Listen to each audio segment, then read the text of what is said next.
Hi friends, இப்போ நம்ம ஆகா கல்யாணம் பார்க்க போகிறோம். ஆகா கல்யாணத்தில் வந்துட்டு அதிர்ச்சிக்கு மேலே அதிர்ச்சியாக நடக்குது மகாவுக்கு. என்னன்னு பார்க்குறீங்களா? இது பெரிய விஷயந்தான்.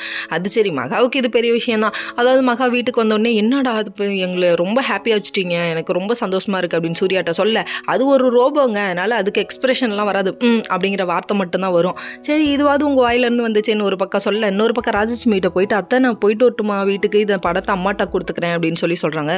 சொன்ன உடனே அந்த கல்லும் கொஞ்சம் கரைய ஆரம்பிச்சிருச்சு. அந்த கடையை அவங்க என்ன சொல்கிறாங்க, நீ ஓன் பணம், நீ எங்கே வேணால் போய் கொடுத்துருவா அப்படின்னு சொல்லிட்டாங்க. பாட்டிக்கிட்ட ஆசீர்வாதம்லாம் வாங்குறாங்க. சரி, போட்டியில் விழுந்து ஜெயிச்சப்ப அப்போ ஆசீர்வாதம் வாங்கலை, இப்போ வாங்குறீங்களேம்மா, என்னம்மா இது அப்படிங்கிற மாதிரி இருக்குது.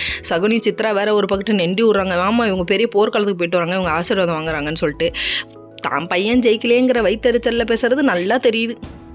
இன்னொரு பக்கம் ரொம்ப நாள் கழிச்சு நம்ம விஜய் வந்து அனாமிகாவை மீட் பண்ண போகிறாரு. மீட் பண்ணிவிட்டு அவர் வந்துட்டு என்ன பண்ணலாம் அப்படின்னு சொல்லிட்டு பேசலாம் அப்படின்னு சொல்லி முன்னாடி யோசிச்சுட்டு இருக்காரு. என்னடா இது ஒன்றும் புரியலையே, அனாமிகா ஒரு பக்கத்து ஷாக் கொடுக்க போகிறாங்கன்னு அவர் தெரியாமலே வந்துட்டுருக்காரு.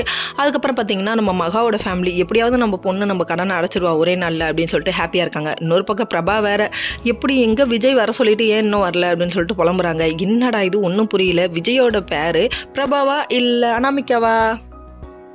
இன்னொரு பக்கம் கௌதமை நம்ம தாத்தா பயங்கரமாக திட்டி விட்டாரு. விஷமும் சேர்ந்தா ஒன்றா குடும்பத்துக்கு எடுத்துரும் அப்படின்னு சொல்லிட்டு, இதை அடித்து துரத்து விடுங்க தாத்தான்னா கேட்க மாட்டேங்கிறாரு. அதுக்கப்புறம் பார்த்தீங்கன்னா நம்ம விஜய் வந்து கல்யாணம்னு சொல்லிட்டு அனாமிகா பத்திரிக்கை கொடுக்க போகிற டைமில் அப்படியே மூஞ்சி புஷ்ஷுன்னு ஆயிடுச்சு. ஓகே ஃப்ரெண்ட்ஸ், நெக்ஸ்ட் வீடியோவில் பார்ப்போம். பாய்.